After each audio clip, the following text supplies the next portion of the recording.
Hi everyone, this is Shivani. Welcome to my channel. So let's move toward the another video related to COVID-19. In this video, we are going to discuss about cytokine storm. So today we are going to discuss about immune system, white blood cell, cytokine storm, interleukin and effect of cytokine storm.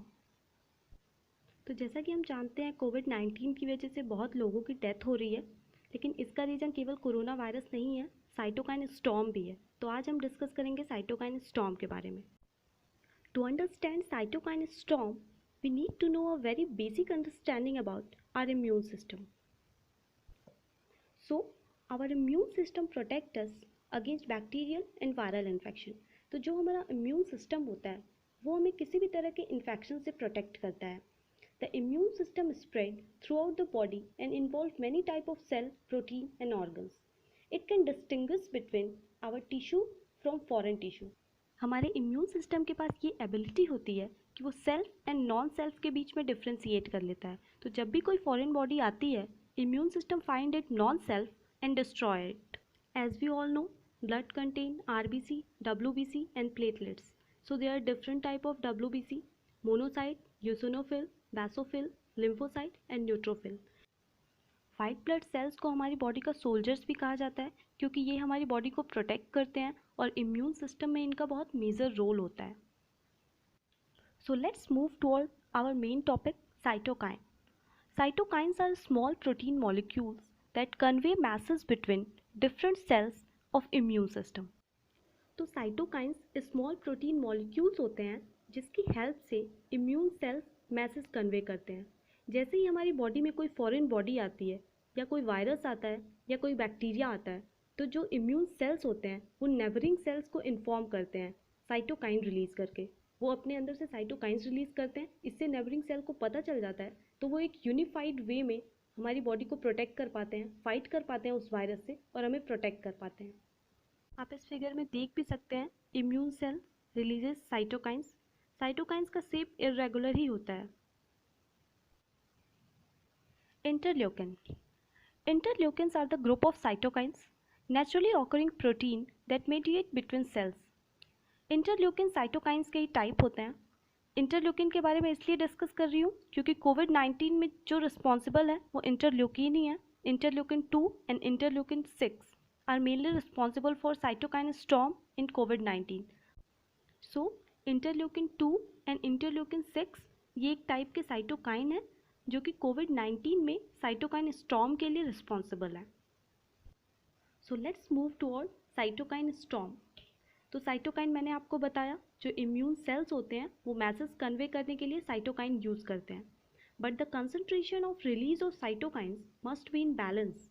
Cytokine का जो release होता है वो एक balance में होना चाहिए। अगर वो ज़्यादा हो गया, एक्सेस हो गया, उसे ही हम साइटोकाइन स्टॉर्म बोलते हैं। Cytokine storm is an example of hyper activity of immune system. हमारा इम्यून सिस्टम हाइपर एक्टिव हो जाता है, और ये कब होता है? जब हमारी बॉडी में कोई फॉरेन वायरस या बैक्टीरिया आता है जो हमारी बॉडी के लिए एकदम न्यू हो, तो उस समय हमारी बॉडी का साइटोकाइन रिलीज लेवल इंक्रीज हो जाता है। कोविड-19 के केस में भी यही हो रहा है। नोवल कोरोना वायरस को हमारी बॉडी आइडेंटिफाई नहीं कर पा रही है और उसकी वजह से एक्सेस साइटोकाइंस रिलीज कर रही है, and excess cytokines start killing lung cells. इसे हम ऐसे भी समझ सकते हैं, हमारा जो डिफेंस सिस्टम है या हमारी जो पुलिस है वो हमें प्रोटेक्ट करती है। Now imagine somehow they all are brain washed और they tune in such a way that they instead of killing terrorist they start killing Indian people. वो कॉमन पीपल को ही मारना शुरू कर दे, तो क्या होगा? We all will die. Same thing will happen if immune system fail to recognise self and non self cell. हमारा इम्यून सिस्टम सेल्फ और नॉन सेल्फ में रिकॉग्नाइज करना फेल कर जा रहा है और इस वजह से हाइपर एक्टिव होकर ज़्यादा साइटोकाइन रिलीज कर रहा है, and excess cytokines start killing self cell. So let's study in detail about the effect of cytokine storm. तो जैसा कि आप फिगर में देख सकते हैं, लंग सेल्स हैं और लंग सेल्स के पास कोई ब्लड वेसल्स हैं।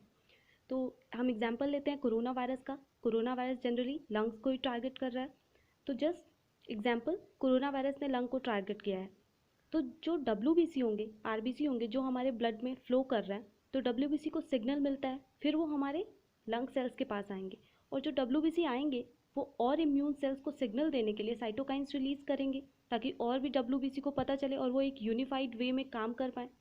So immune cells releasing more and more cytokinins to inform other immune cells.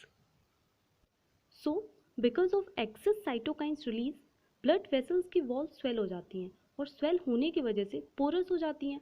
तो ब्लड का जो फ्लूइड कंटेंट होता है, मीन्स प्लाज्मा भी ब्लड वेसल्स के बाहर फ्लो करने लगता है. इसकी वजह से ब्लड वेसल्स में फ्लूइड कंटेंट कम हो जाता है, एंड ब्लड सेल्स जो हैं वो कोगुलेट हो जाती हैं, क्लॉट हो जाते हैं.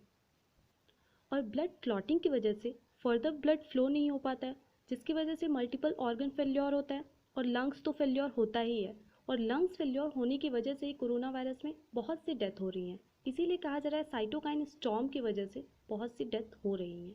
जैसा कि आप फिगर में देख भी सकते हैं, कोगुलेशन की वजह से फर्दर ब्लड फ्लो नहीं हो पा रहा. So now we understand that most of the COVID patients betrayed by their own immune system. That's why try to boost your own immune system. That's all from my side. Thank you.